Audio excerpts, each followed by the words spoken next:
Mapagpalang araw po sa inyong lahat. Ngayon po ay August 18, 2023 at mula po dito sa Paris ng Our Lady of Peace and Good Voyage dito po sa Tondo. Atid ko po ang ating unang pagbasa at pagninilay sa araw na ito.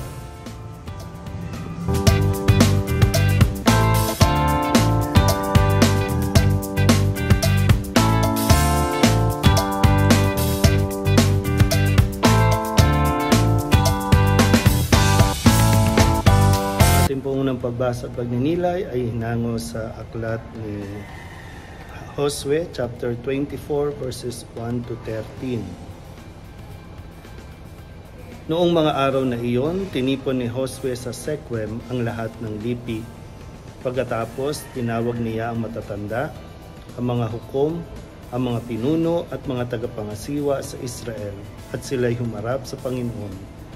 Sinabi niya, "Ito ang ipinasasabi sa inyo ng Panginoon, ang Diyos ng Israel. Noong una, ang inyong mga ninuno ay nakatira sa kabila ng ilog Euphrates. Isa sa mga ito si Tare, na ama ni Abraham at ni Nacor. Sumasamba sila sa ibang Diyos-Diyosan.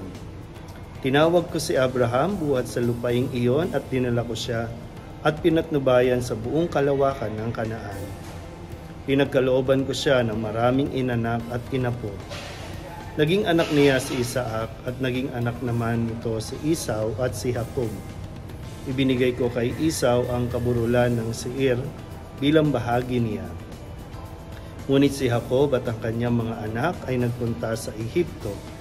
Sinugo ko si Moises at si Aaron at sa tulong ng mga Himalay, pinahirapan ko ng katakot-takot ang mga Ehipsyo. Sa gayong paraan ay hinango ko kayo roon. Inilabas ko sa Ehipto ang inyong mga ninuno at nakarating sa dagat ng mga tambo. Hinabol sila ng mga Ehipsyo at itinaboy papunta sa dagat. Ang inyong mga ninuno'y nanalangin sa akin at pinalatag ko ang dilim sa pagitan nila at mga Ehipsyo. Pinaguho ko sa mga ito ang hahating dagat at sila'y natabunan ng tubig. Nasaksihan ninyo ang mga ginawa ko sa mga Ehipsyo at matagal kayong nanirahan sa ilang. Pagkatapos dinala ko kayo sa lupain ng mga Amoreyo sa silangan ng Jordan. Binaka nila kayo at pinagpatagumpay ko kayo sa kanila. Pinuksa ko sila at nasakop ninyo ang kanilang lupain. Nilabanan kayo ng hari ng Moab, ni Balak na anak ni Zippor, at sinugo niya sa Balaam na anak ni Beor upang sumpain kayo. Ngunit hindi ko dininig si Balaam. Sa halip, pinagpala niya kayo. Ngunit sa gayon, iniligtas ko kayo sa kamay ni Balak. Tumawid ako ng Jordan at sumapit sa Jericho. Nilabanan kayo ng mga taga-Jericho at ng mga Amoreyo, Perizeo, Cananeo, Heteo, Girgesyo, Ebeo at Ibuseo.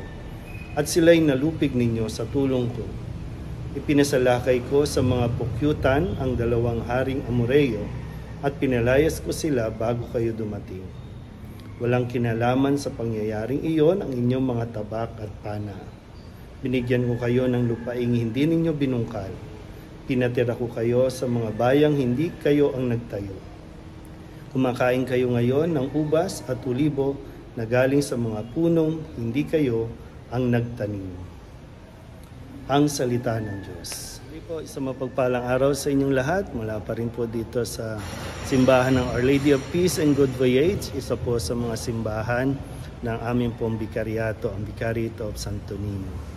Sa ating pong unang pagbasa na narinig natin ang pagpapaalala ng Panginoon sa kanyang bayang Israel kung paano niya silang sinamahan, yung kasaysayan po ng pakikilakbay at paglalakbay ng mga Israelita kasama ang Diyos na kahit kailan ito po ay hindi niya hiniwalayan, hindi niya iniwan, parang sa isang relasyon na talagang sa umpisa pa lang naging malinaw na po sa Panginoon ang kanyang gagawing pakikipagtipan sa kanyang piniling bayan. Kaya kahit anong mangyari, kahit anong pagsubok o paghihirap ang kanila pong naranasan, o kaya naman po kahit anong pagtatakwil ng kanyang sariling bayan, ay hindi niya po ito ninais na hiwalayan, kundi patuloy siyang nanatiling tapat sa kanyang bayan, yung katapatan.